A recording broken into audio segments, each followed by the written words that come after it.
En el nombre del Padre, y del Hijo, y del Espíritu Santo. Amén. Ven, Espíritu Santo, llena los corazones de tus fieles, y enciende en ellos el fuego de tu amor. Envía, Señor, tu Espíritu para darnos nueva vida, y se renovará la faz de la tierra. Oh Dios, que has iluminado los corazones de tus fieles con las luces del Espíritu Santo, concédenos juzgar y seguir rectamente según el mismo Espíritu, y gozar siempre de sus consolaciones. Por Jesucristo nuestro Señor. Amén. Padre nuestro que estás en el cielo, santificado sea tu nombre.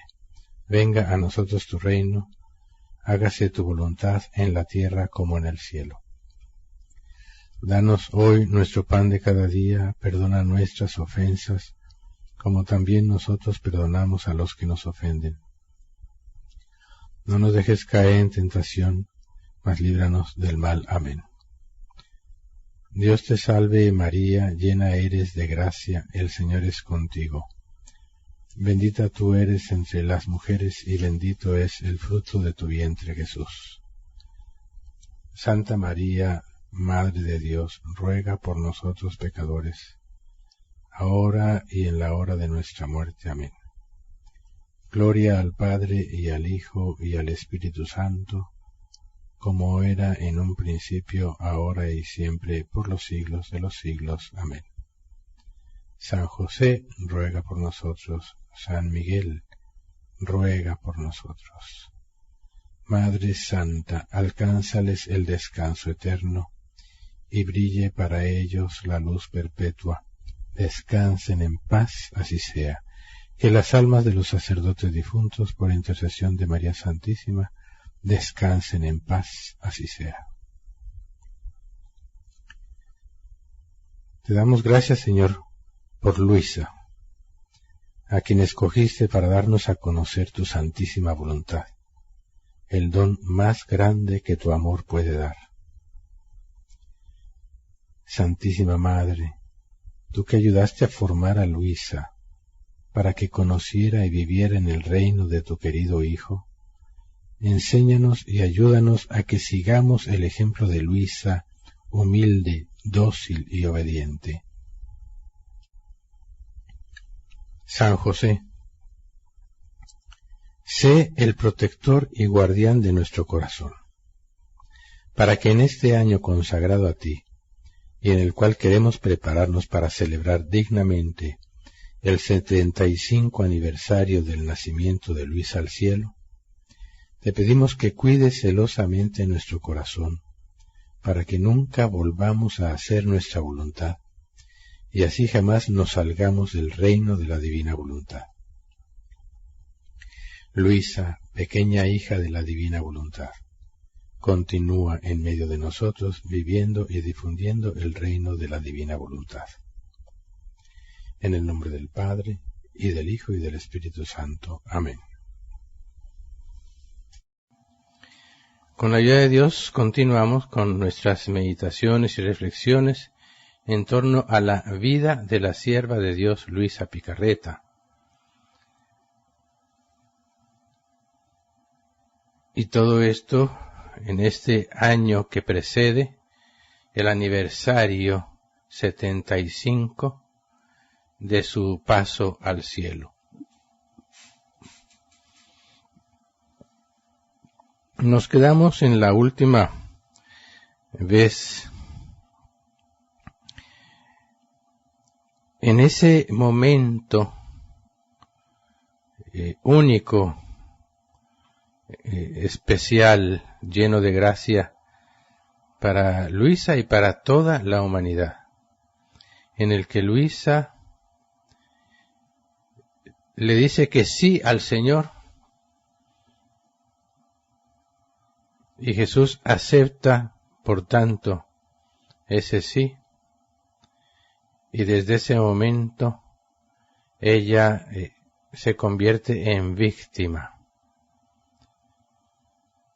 Que recordemos, ella pensaba que iba a ser por un cierto tiempo nada más, pero Jesús tenía otros planes, y le dice así: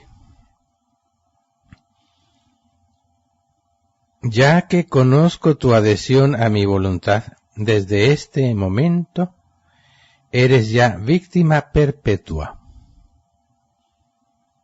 en un estado de menores o mayores sufrimientos, conforme yo lo quiera y sea necesario para la debida reparación de las culpas que cometen las criaturas. Jesús se lo dice, eres ya víctima perpetua.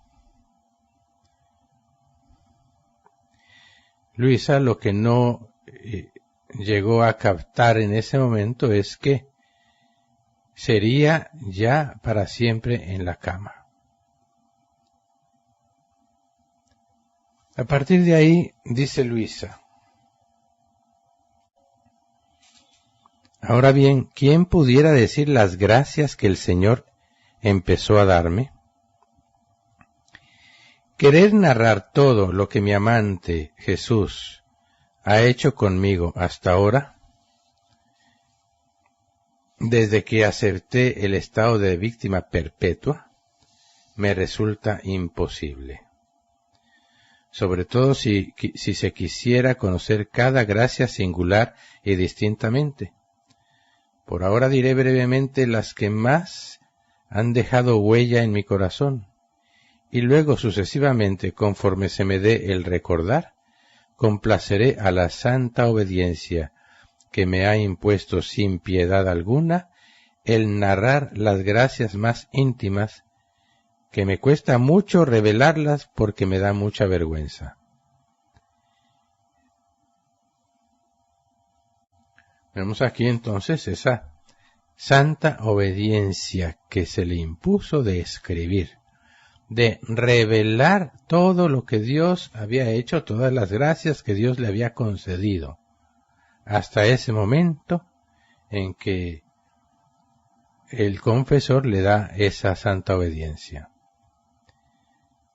Y antes de cualquier otra cosa, debo decir acerca de la promesa que Jesús me hizo, que siempre se ha cumplido puntualmente, porque desde que comenzó hasta este momento jamás faltó, y creo, sin lugar a dudas, que se cumplirá hasta el fin. La promesa de que todos los días vendría a visitarla, así fuera por un instante. Y de hecho, así fue siempre. Sigue Luisa, me acuerdo muy bien que desde el primer día que me clavó en la cama, lleno de amor, me dijo. Es lo primero que Jesús le dice inmediatamente después de que da inicio ese estado de víctima. Queridísima hija de mi corazón, he querido ponerte en este estado para que yo pudiera venir con más libertad a conversar contigo. Sí, primero te liberé del mundo externo y luego de toda ocasión que pudieras tener para tratar con las criaturas. Luego purifiqué tu interior, de manera que no quedó en ti ni un pensamiento o afecto terreno, y en su lugar puse en ti pensamientos y afectos celestiales, que desbordaban amor a mí. Y ahora que todas las cosas se han vuelto extrañas para ti, y en cambio yo del todo familiar, quiero identificarme de tal modo contigo que no sólo el alma, sino también el cuerpo, puedan estar a mi disposición y convertir tanto uno como otro en un holocausto perpetuo ante mí. Ese es el camino que Dios llevó a Luisa, pero es el camino que lleva con cualquier alma que se va cada día más acercando, uniendo a Dios. Primero, liberarnos del mundo, de todo afecto y trato con las criaturas. Y luego la purificación interior, a tal modo que ya no quede ningún afecto sino solo para con Dios, ningún pensamiento sino solo para con Dios. Esas son las metas de Jesús y es lo que debiera ser también nuestro objetivo.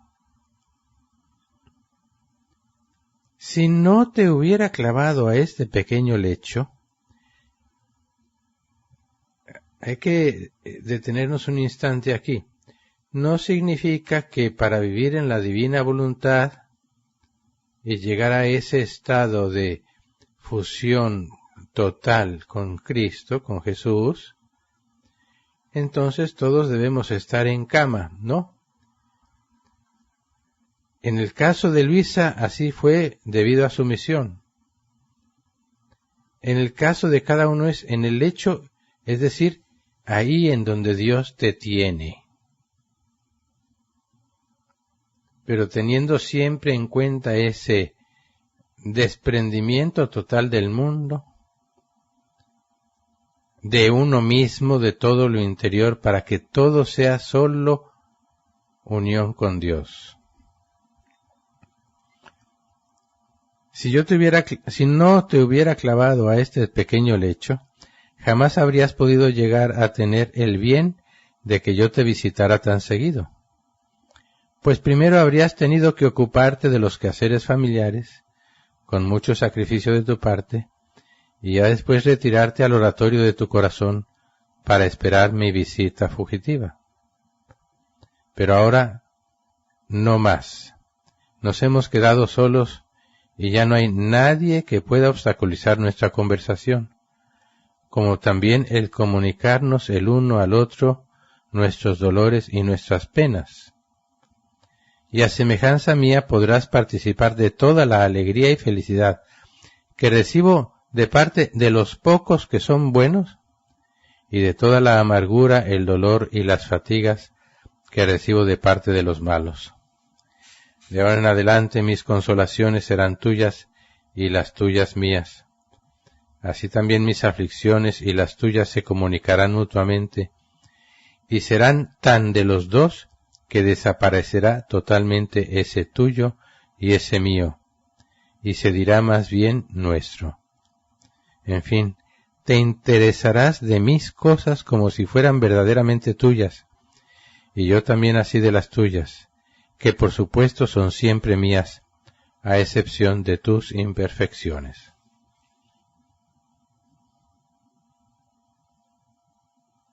Recordemos que Jesús va llevando a Luisa en todo este proceso, y para que ella entre a vivir en este estado de víctima perpetua, clavada en una cama, no significa con clavos reales, es el modo de decir que quedó ya para siempre en la cama y ya nunca se levantó de ahí, por ese estado de sufrimientos que Jesús le participaba y porque así fue que Dios lo quiso. Para llegar ahí, primero Jesús hace todo un proceso de purificación, pero además esto lo hace con la obediencia y no sin ella. Pide la obediencia al confesor. Y no es que un día se le ocurrió a Luisa o Jesús le dijo y Luisa dijo, sí, cómo no, y ya, no. Ya veremos también más adelante cómo el mismo confesor en un cierto momento ya no quiere que este estado continúe. Pero ya llegaremos ahí. ¿Y esto por qué? Porque a más de uno entonces se le viene a la mente, no es que eso es lo que Dios quiere conmigo, entonces yo ya no voy a hacer nada. No, hay que seguir haciendo la voluntad de Dios que cada uno Dios le ha puesto en ese estado de vida en el que uno está. Procurando vivir esto que Dios nos está diciendo que quiere darnos. Así en el día a día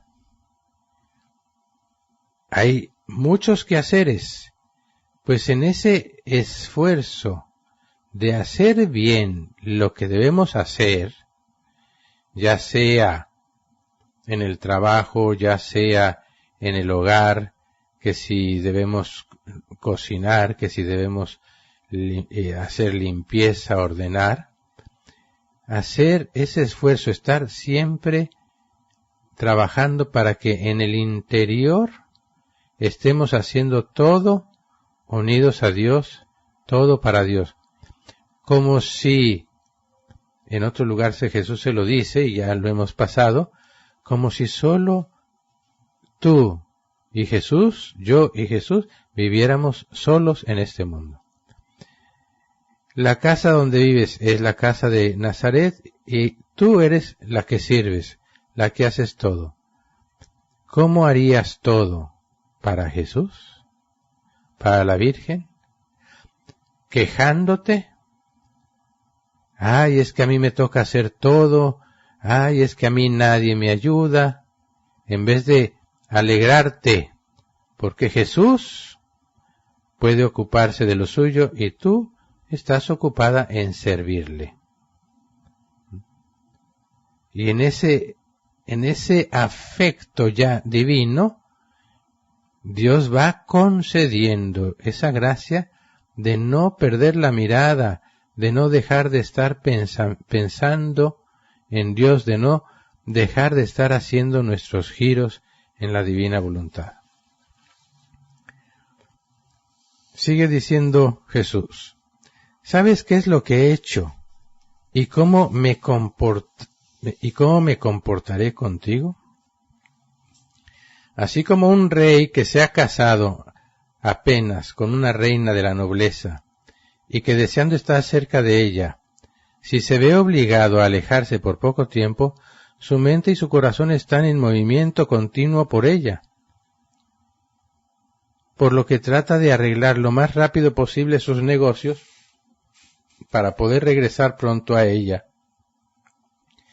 Y cuando regresa la mira atentamente para ver si encuentra en ella alguna sombra de amargura, y si quiere hablar con ella, se la lleva a su estancia lejos de las personas que la rodean, cierra la puerta y deja fuera a una persona de suma confianza para que haga guardia, a fin de que nadie ose interrumpir su conversación, o bien que vaya a escuchar sus coloquios secretos.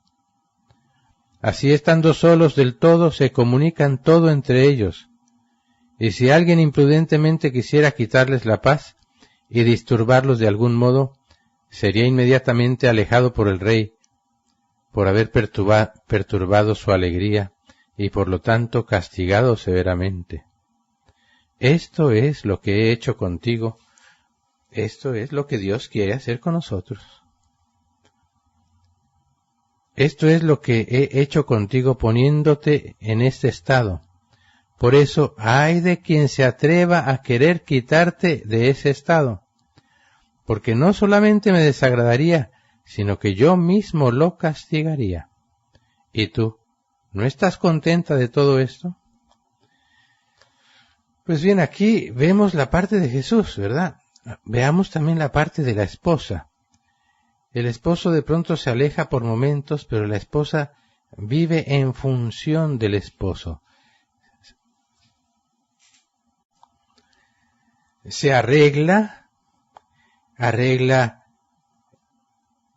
el espacio donde van a estar el rey y ella solos, está pensando siempre en qué momento va a llegar, cómo agradarle, cómo quitarle incluso tal vez las preocupaciones, las diferentes situaciones en las que el rey tenga que estar viviendo en el día a día. Procura de cualquier modo incluso llegar a distraerlo para que no piense en las tantas dificultades. Ese es el estado en el que la esposa debe vivir. Pasamos al siguiente capítulo. Recuerden que los capítulos los hemos puesto nosotros, pues Luisa no puso capítulos. El título de estos párrafos es: Jesús llama a Luisa a conformarse perfectamente a su voluntad divina. Quiere encontrar en ella un desapego total de todo y una perfecta pobreza.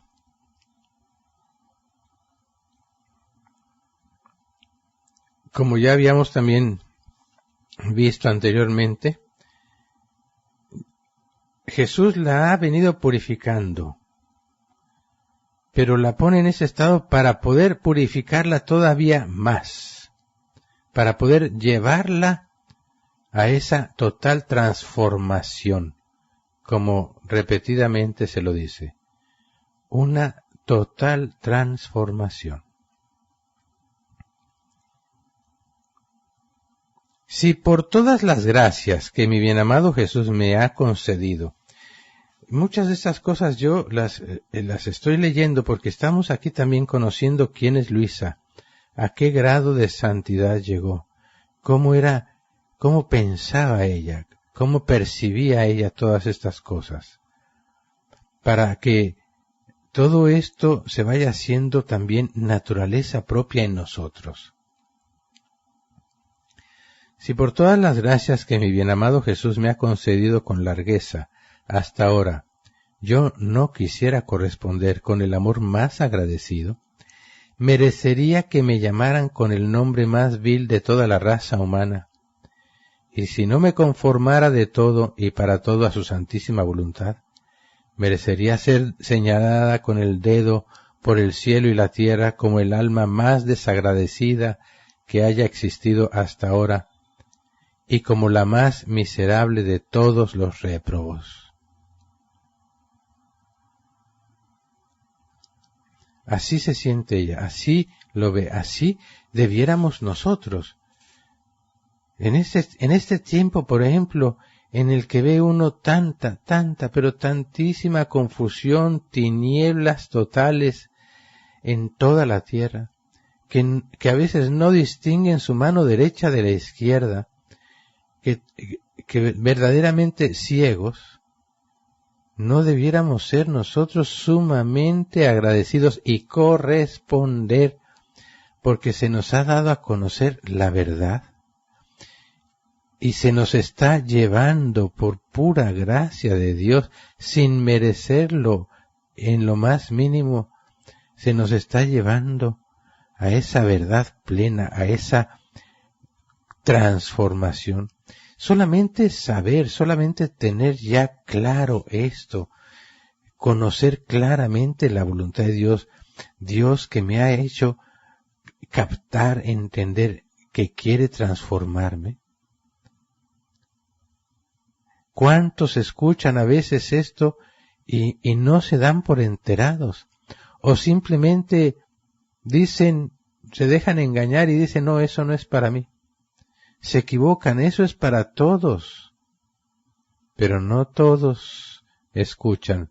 Como aquellas palabras de Jesús que dice, muchos son los llamados, pocos los escogidos. ¿Cuál es la diferencia? El escogido es aquel que escucha la llamada y responde. Más adelante dice, así ha hecho Jesús conmigo. Ha puesto en común todos sus bienes infinitos con mis imperfecciones y me ha hecho dueña de todo lo que es de Él, y Él se ha vuelto dueña de mi nada. Y Él se ha vuelto dueño de mi nada. Y todo esto con la única condición de que yo tuviera cuidado de lo suyo, que Él me ofrece con largueza, mientras que Él, a costa de inmensos sacrificios, me ha comprado. ¿Qué cosa? Me da vergüenza el solo decirlo. No solamente mi nada, sino mis propias imperfecciones que Él quiere transformar en perfecciones. Jesús con su sangre nos compró. Debiéramos verdaderamente tener, pero muy claro, que nosotros no nos pertenecemos, pero que Jesús quiere que le pertenezcamos libremente, voluntariamente.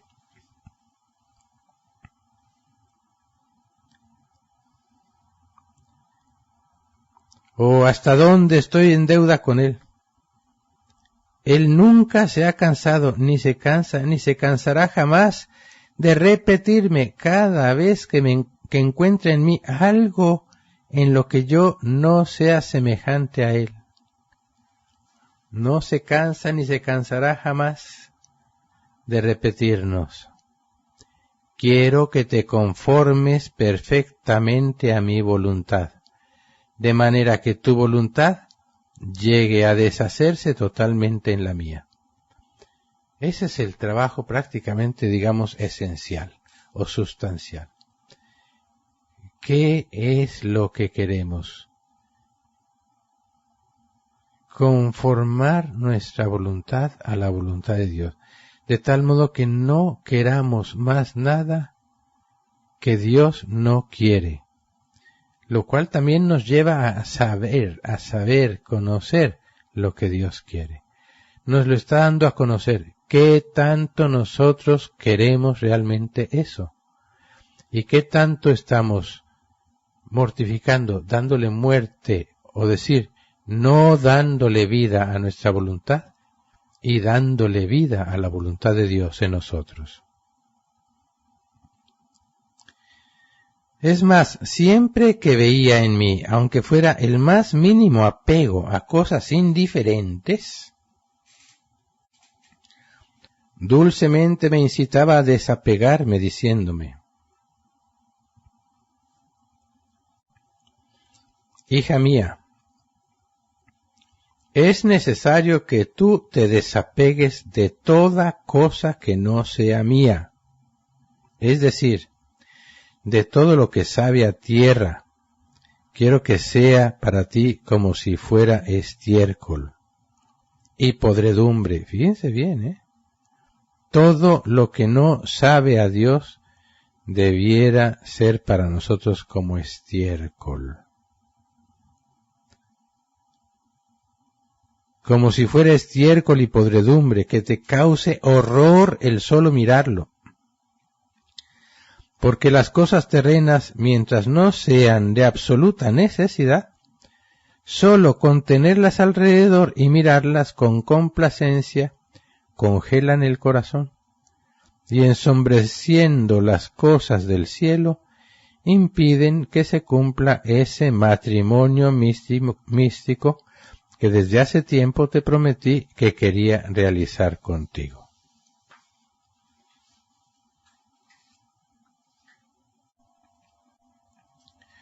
¿Cuántas veces nosotros nos sentamos a contemplar mi casa, mi ropa, mi imagen?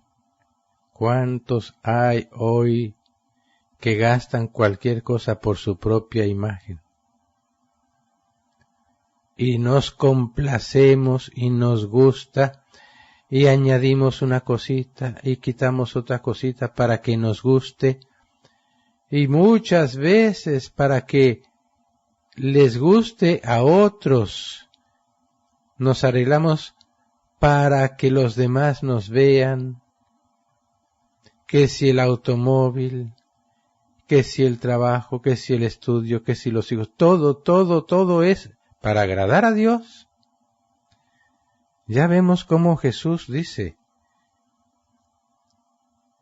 todo eso debiéramos verlo como estiércol, un desprendimiento total. ¿Qué importa tener un simple techo, una cama tal vez ni siquiera tan cómoda? ¿Qué más necesitamos? todo lo demás son necesidades creadas, las cuales llegan a esclavizarnos.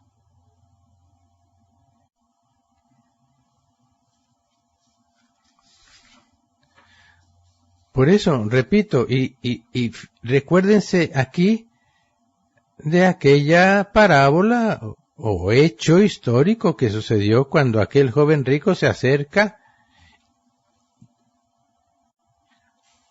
y Jesús le dice, una cosa te falta, ve, vende todo lo que tienes. Y le dice, si quieres ser perfecto.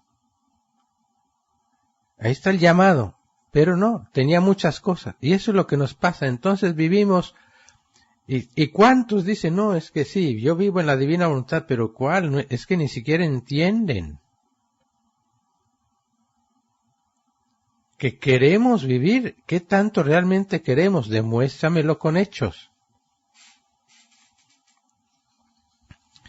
Repito esto que acabamos de leer. Hija mía, es necesario que tú te desapegues de toda cosa que no sea mía, es decir, de todo lo que sabe a tierra. Quiero que sea para ti como si fuera estiércol y podredumbre, que te cause horror el solo mirarlo, porque las cosas terrenas, mientras que no sean de absoluta necesidad, sólo con tenerlas alrededor y mirarlas con complacencia, congelan el corazón. ¿Qué es este congelar?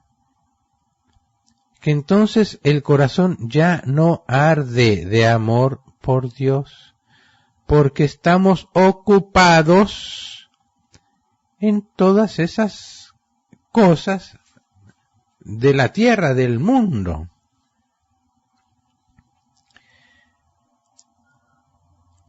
Solo con tenerlas alrededor y mirarlas con complacencia, congelan el corazón y ensombreciendo las cosas del cielo, impiden que se cumpla ese matrimonio místico que desde hace tiempo te prometí que quería realizar contigo. Debes saber que yo no aprecié nada de las cosas de esta tierra excepto lo que era necesario realmente. Por eso me sometí a la pobreza más pura, que también quiero que tú sigas.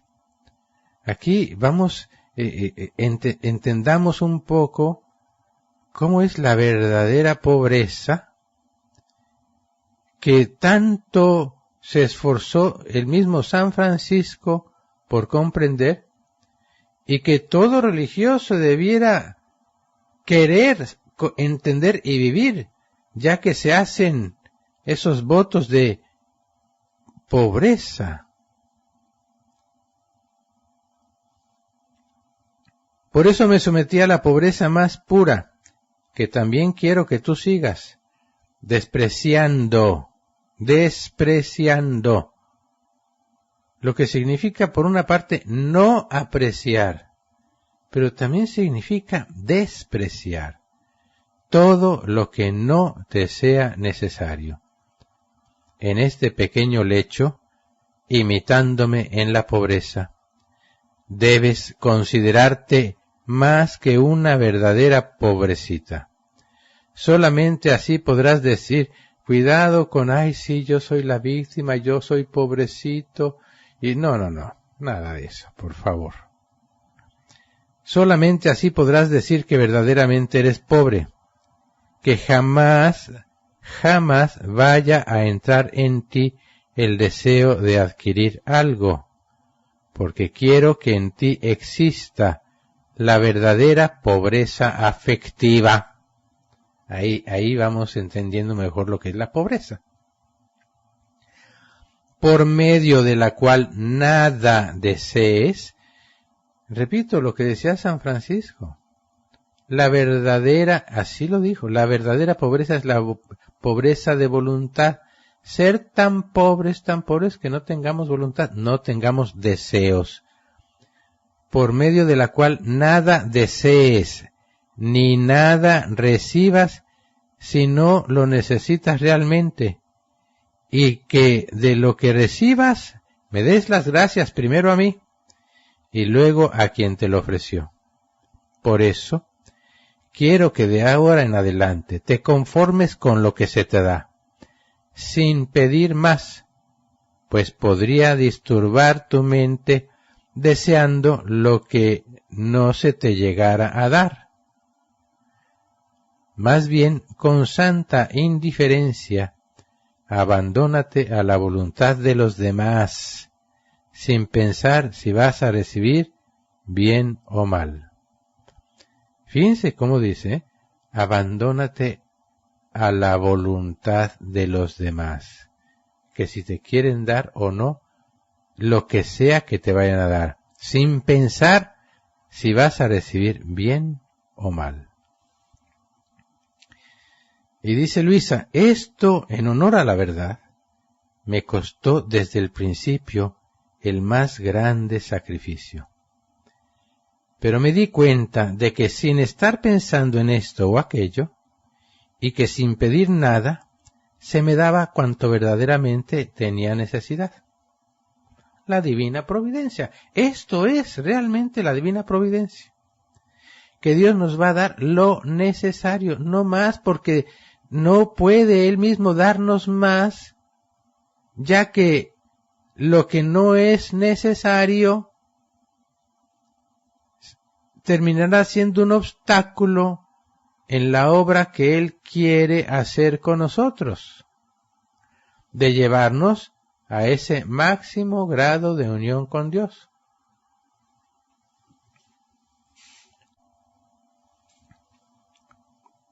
Pasamos ahora a un nuevo capítulo. Una nueva cruz para Luisa. El estar sujeta a devolver siempre todo el alimento que comía. Y al mismo tiempo, el sufrir hambre. El confesor le prohíbe seguir en su estado de víctima. Vamos ahora a ver cómo empezó Luisa a eso que ya le había empezado, pero cómo terminó de suceder, que Luisa comía, pero siempre devolvía todo lo que comía. Por eso se dice que no comía. No, sí, Luisa comió. Y sus confesores renovaron esta obediencia. Pero siempre sucedía que inmediatamente después de comer, devolvía lo que había comido. Y yo mismo escuché de algunas personas, cuando yo vivía en Corato, yo escuché de alguna persona que conoció a Luisa personalmente, que ella vio cómo Luisa devolvía más o menos unas 15, 20, 30 minutos después de haber comido algo, devolvía lo que había comido, pero la persona me lo decía, padre, cuando yo vi devolver a Luisa, uno no siente lo que generalmente a uno, lo que uno siente cuando uno ve que otra persona devuelve, le da a uno un asco y hasta algunas personas también les dan ese deseo también de devolver. No, se sentían envueltas en un ambiente especial y hasta ganas de comer lo que Luisa estaba devolviendo. Y una de ellas me dijo, padre, yo una vez probé unas uvas que Luisa había devuelto, yo la vi cómo había devuelto y me dieron ganas de comer esas uvas y jamás en mi vida había probado uvas tan deliciosas. Bueno, esto le pasó a Luisa toda su vida a partir de este tiempo que estamos ahora ya entrando a ampliar. Dice Luisa, en tanto, superada esta dificultad que Jesús me comunicaba directamente, tuve que sufrir continuos ataques de vómito cada vez que tomaba algún alimento. En ese estado, mientras que mi familia me daba algo de comer y yo lo devolvía inmediatamente, yo sentía que mi estómago me pedía algo. Pero acordándome de lo que Jesús me había dicho, es decir, confórmate con lo que se te dé, yo no me atrevía a pedir más, al grado que me daba mucha vergüenza porque pensaba que mi familia podía regañarme diciendo, ¿cómo? ¿Acabas de devolver y ya quieres volver a comer? Y por eso decía para mí, no pediré nada si no me lo traen ellos mismos, y si no, ya el Señor se ocupará. Pasaba, casi podríamos decir que le daba hambre, ¿no? Y dice, y así me la pasaba. Pongan atención. Feliz de poder sufrir algo por amor a Jesús, ofreciendo todo en reparación de todas las ofensas que se cometen con la gula. No desaprovecha ninguna oportunidad para ofrecerle todo a Jesús. Encuentra siempre cómo agradar a Dios, cómo reparar por todos los pecados. Esto es también fruto y producto de la meditación de la pasión de Jesús, que en todo estaba siempre pensando en la reparación, en la satisfacción por la falta de amor de todas las criaturas y por los pecados que el hombre comete. Luego, el confesor, no sé por qué, habiendo oído que me daban ataques de vómito, me impuso que tomara todos los días un jarabe para que me diera hambre. Fíjense cómo es Dios, el cual hacía que me diera más hambre de la que ya tenía. Pero no pudiendo tomar alimento alguno sin que me fuera dado, yo sentía que mi estómago se deshacía, al grado que me sentía como si me estuviera muriendo, pero sin morir. Todo esto duró como unos 4 meses, hasta que mi amado Jesús me ordenó: dile al confesor que ya no te haga tomar alimentos, como tampoco el jarabe para el hambre, cada vez que devuelvas. Él, iluminado por una luz celestial, te permitirá que ya no tomes ni una de las dos cosas. Y así sucedió, porque el confesor me mandó que ya no tomara nada. Pero luego, para no hacer que yo pareciera especial, me dijo: de ahora en adelante quiero que comas una sola vez al día. De este modo quedé más tranquila. Se me pasó el hambre, pero no el devolver, ya que siempre, cada vez que como algo, me veo obligada a devolverlo después de poco tiempo. Sin embargo, en otras ocasiones mi amado Jesús me ha vuelto a decir: dile al confesor que te dé la obediencia de ya no comer. Aquí una característica muy importante. Jesús quiere que sea confirmado su voluntad por la obediencia. Jesús manifiesta claramente lo que quiere. Quiero que tú ya dejes de comer. Pero pídele la obediencia al confesor.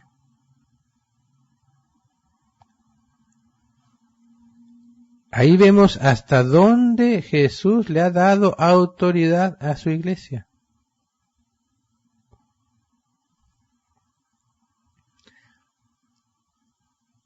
Y continúa Luisa: pero por más que se lo he dicho al confesor, siempre se ha negado en darme esa obediencia, diciéndome: haz de cuenta que el tener que comer será con la finalidad de hacer uno o más actos de mortificación al día, siempre en reparación de tantas ofensas que recibe el Señor por la gula de los hombres.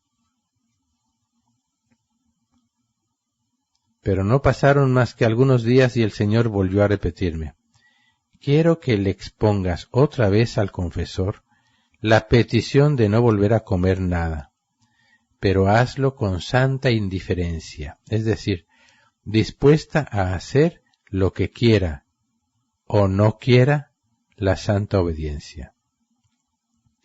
Obedeciendo a lo que Jesús me dijo, apenas vino el confesor, le manifesté todo. Pero no sé por qué, no solamente se negó a darme dicha obediencia, sino que también me prohibió seguir en este estado de sufrimiento, como si esto dependiera de mí.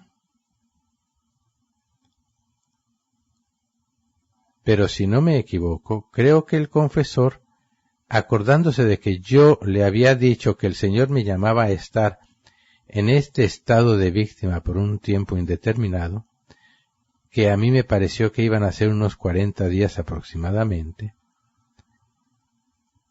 al haberle pedido la obediencia de dejar de comer, seguramente juzgó que no era verdad dicho estado de víctima, como tampoco la proposición de ya no comer, tal como mi amante Jesús lo quería. O tal vez el confesor, por razones a mí desconocidas, tomó la decisión de que ya no siguiera en este estado de víctima, añadiendo que si volvía a caer en ese estado de sufrimientos, no volvería a venir para hacerme volver en mí. Entonces, tenemos que Luisa ya llevaba un tiempo en cama. No dice exactamente cuánto tiempo, pero seguramente ya habían pasado los 40 días. Y de pronto, al parecer, no se sabe bien la razón, como dice Luisa también aquí, por razones a mí desconocidas, el confesor decide que ya se acabó, no más. Y le da la obediencia de ya no volver a caer en ese estado. Verdaderamente yo, al oír esto de parte del confesor, me sentía dispuestísima a cumplir la santa obediencia. Tanto más, fíjense todo esto, tanto más que mi naturaleza me pedía su derecho a que se le quitara de encima ese peso de tantos dolores y sufrimientos mortales en los que caía frecuentemente y que naturalmente no se pueden aspirar a soportar sin un auxilio divino especial. Y además, el tener que someterme a todo, hasta en las cosas más repugnantes pero necesarias a la naturaleza humana, es un verdadero sacrificio que si no se hiciera por voluntad de Dios, a quien le debo el poder darle la correspondencia a su inmenso amor que con abundancia me ha donado, ciertamente que hasta los más grandes santos se habrían puesto reacios. Ella llega a ese punto de darse cuenta que naturalmente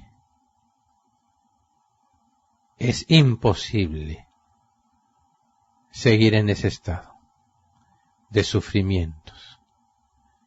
Pero por eso reconoce con claridad que ha sido todo por un auxilio divino, pero que al que concurre el que ella lo hacía porque era voluntad de Dios.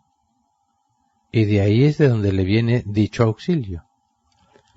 Eso puede llegar a sucedernos a nosotros en diferentes circunstancias, que nos cuesta demasiado trabajo, ya sea un desprendimiento, ya sea hacer la hora de la pasión, ya sea cualquier cosa, pero si nosotros lo hacemos porque es voluntad de Dios, para agradar a Dios, para reparar, de inmediato sentiremos el auxilio divino y reconoceremos que sólo por la gracia de Dios hemos logrado hacer lo que hemos hecho.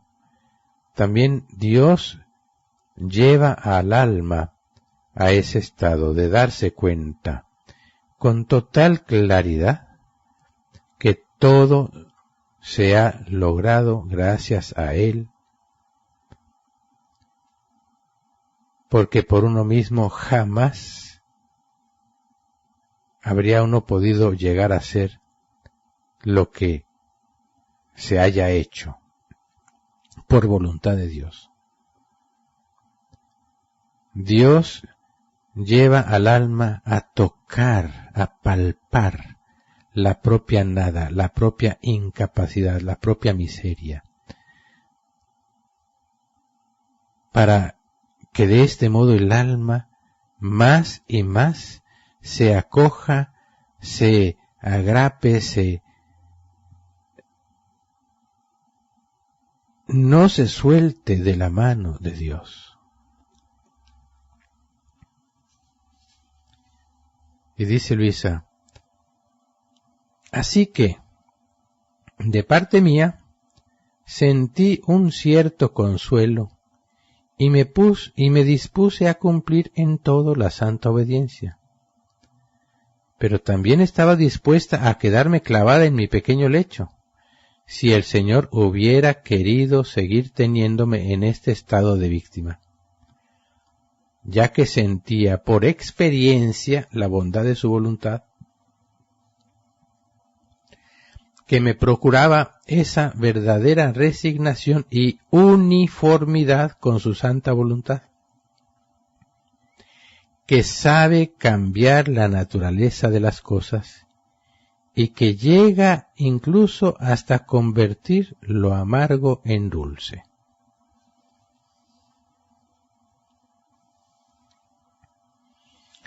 Vemos aquí a Luisa verdaderamente, totalmente dispuesta a lo que Dios quiera, pero es siempre a través de la obediencia. Jesús le manifiesta lo que quiere, ella va y se lo comunica al confesor, y lo que vaya a decir el confesor para ella es voluntad de Dios. Y se dispone a hacerlo.